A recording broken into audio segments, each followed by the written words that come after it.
Welcome back. We were discussing the attacks on Karachi airport, and Mr. Banerjee, you were talking about the internal differences which have started surfacing after Mullah Fazlullah took over the leadership of the TTP. Basically, the Masood tribes of Waziristan were not very happy with the imposition of a Swati leader on them.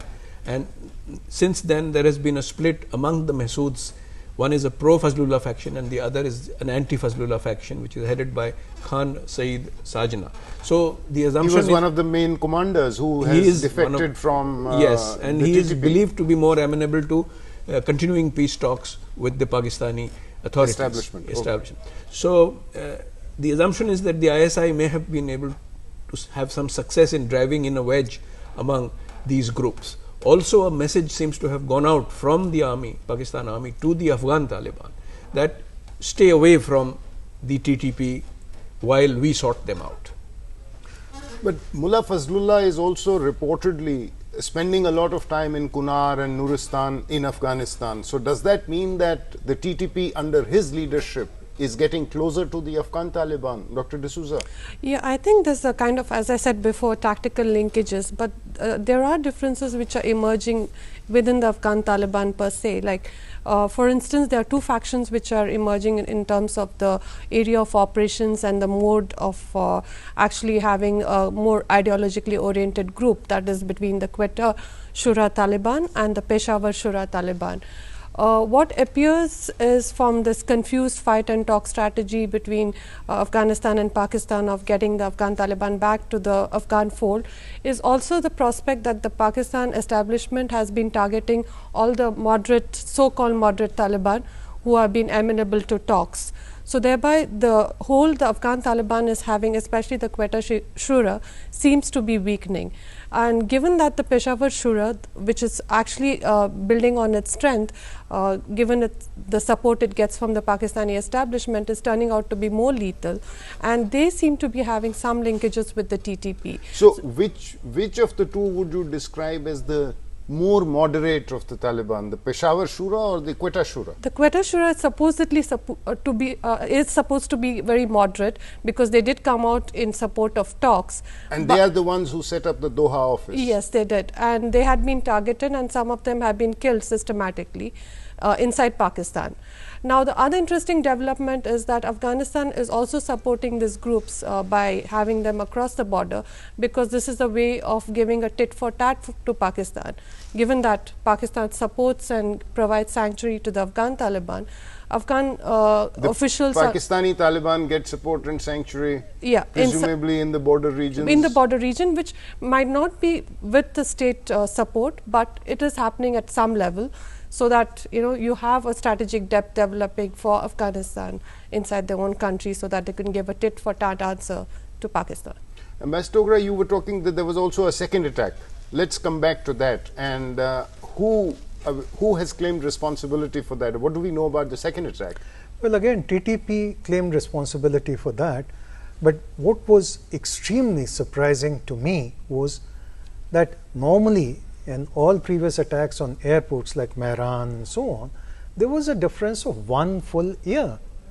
TTP needed to organize itself to launch a major attack. Here, 3 or 4 people, no one knows till now how many exactly. Because some of them escaped. All of them escaped. There was not even a single one who was shot.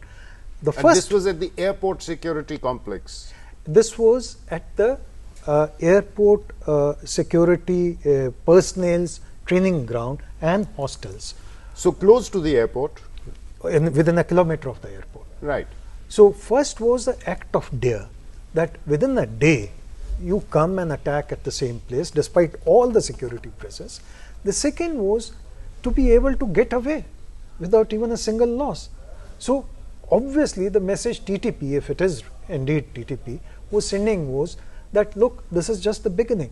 And the reason why I am repeatedly emphasizing this is a parallel development far away from Pakistan, but with implications for Pakistan.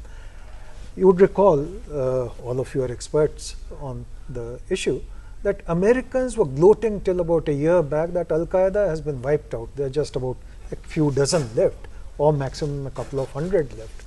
Today, Islamic State of Iraq and Syria is proving how wrong they were, because they are all Al-Qaeda, they are all financed by the so-called well-wishers who were acting against Syria, and now they are a danger to a major part of Iraq. Now people are also saying that don't write off Al-Qaeda or Quetta Shura or Peshawar Shura. Al-Qaeda has metamorphosed also in the Maghreb, also in Sahel, also in Yemen we have seen evidence. So I think, but would you agree that the second attack for which the TTP has also claimed responsibility, which doesn't seem to have the same... You see, in a sense, Rajiv is right, because they were remnants of the first group, but it was an act of But dare. in the first group, all the 10 Uzbek militants were killed.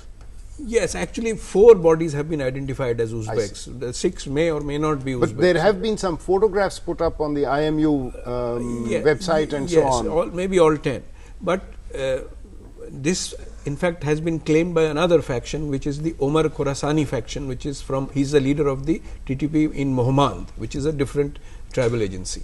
So it was in concert, and they could easily escape, because if they were Pathans, if they are from Mohmand, then there are some Pathan settlements in these outer Karachi areas of Bhitai Abad and Pehelwan Got, they call these areas. So a lot of new Pashtun settlements have taken place in these areas in the last 4 or 5 years, where they would have merged they in could with easily the escape and local merge people through the gullies and all that. So, but then to come back, would it mean that this is TTP becoming bolder in terms of launching? Because as Ambassador Dogra was saying, normally there has been a long gap. Also giving a message that there will be more to come, and that the talks, as I read it, talks now are at a dead end, and this is a sort of reprisal against the aerial bombardments of May 21 and May 22, as also of June 9, where the army selectively knocked out some militant hideouts in Khyber Pakhtunkhwa, in the agencies. So it is now going to be a war of attrition, which will be more intense. In other words, the Pakistani army has launched its operations. Do you think we will see a more concentrated operation in North and South Waziristan? Well, the reports are that in North Waziristan, a lot of the TTP cadre have already moved across to Afghanistan.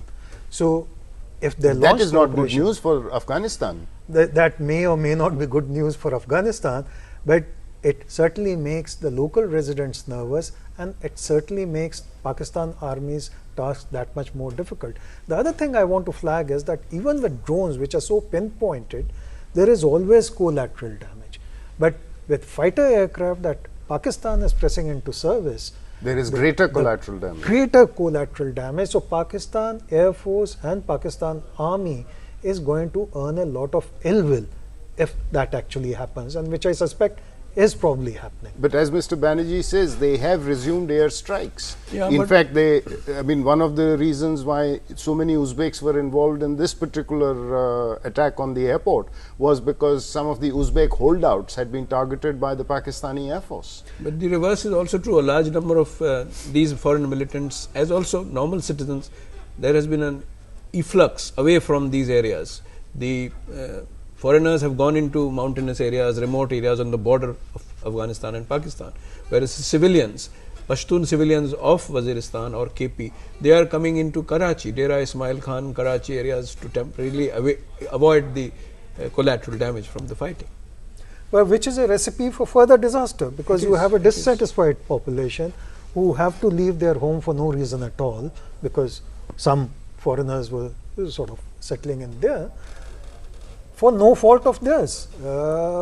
So you have people who want to avenge and take revenge for their difficulties. So it's not a situation. There is another parallel process going on. The new governor of Khyber Pakhtunkhwa, Sardar Mehtab Abbasi, who is a politician from the Pakistan Muslim League Nawaz, he has tried to revive the tribal jirga system in Waziristan, and he's told the Council of Elders there, newly constituted, that you have 1 month to tell the foreign militants to go away, and then we'll ask the army to hold their fire. So but getting the foreign militants to leave was also among the conditions that was there in one of the peace accords that was done earlier. Yes, they go away for a while and then they come back.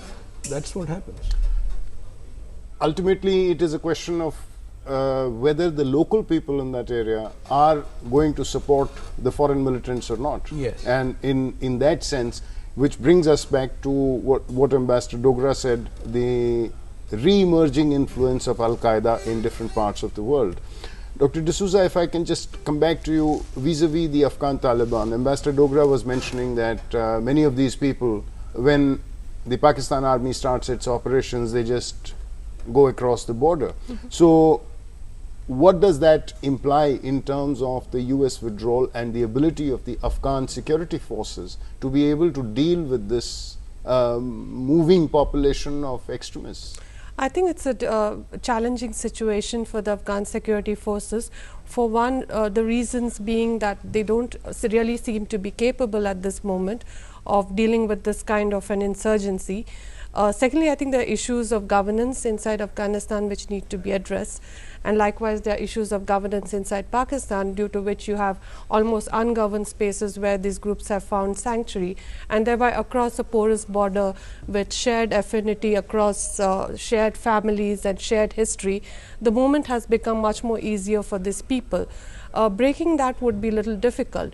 So having said that, I think the way forward for Afghanistan as the US troops withdraw would be a very transparent, inclusive peace talk process with the Afghan Taliban, get them on board and have them contest elections and come back in some form. Join political mainstream, in Join other words. political mainstream, rather than having these deals which are seen to be very secretive, or any foreign government striking deals, be it in Doha, Germany, Japan or anywhere else. Yeah. Well, Ambassador Dogra, last issue on which I would like a short comment from you. What does this imply for India-Pakistan relations? You know, we had Prime Minister Nawaz Sharif visiting Delhi recently. We have had some communications letters that have been exchanged. So what does this imply? Is this an area where counter-terrorism, is this an area where we can work together if the Pakistani state realizes the risks that it is facing? Well, I think again Prime Minister Modi and Prime Minister Nawaz Sharif have exchanged very warm letters, letters which at least point that they mean business, and they mean business which is free from violence and free from strife. Whether that actually happens or not is a difficult question to answer.